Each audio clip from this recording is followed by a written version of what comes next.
12 మంది శిష్యుల జీవితాల నుండి మనం అనేక పాఠాలు నేర్చుకోవచ్చు.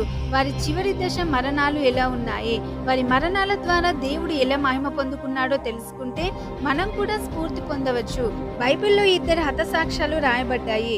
ఇంకా మిగిలిన వారి హతసాక్ష్యాలు చారిత్రక పుస్తకాల ద్వారా సేకరించబడ్డాయి. దేవుని సువార్తను ప్రకటిస్తూ వారు ఎన్నో అవమానాలు, తిరస్కారాలు భరించారు. చివరకు చావుని సైతం చిరునవ్వుతో స్వీకరించారు. దేవుని కొరకు చనిపోయి హతసాక్షులయ్యారు. ప్రియమైన దేవుని వారలారా, ఈ శిష్యులందరూ మన అందరి కొరకు ప్రాణం పెట్టిన ప్రభువు కొరకు ప్రాణం పెట్టడం గొప్ప భాగ్యమని ఎంచుకుని యేసు నామం ఎరగనని అబద్ధం చెప్పక సువార్త ప్రకటించడం ఆపనందున, విగ్రహాలకు మొక్కనందున ఎన్నో రీతులుగా హింసింపబడి హతసాక్షులయ్యారు. మనం కూడా క్రీస్తు కోసం జీవిద్దాం.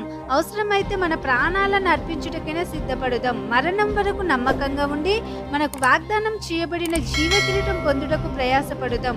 అట్టి ధన్యతను దేవుడు మన అందరికీ అనుగ్రహించును గాక.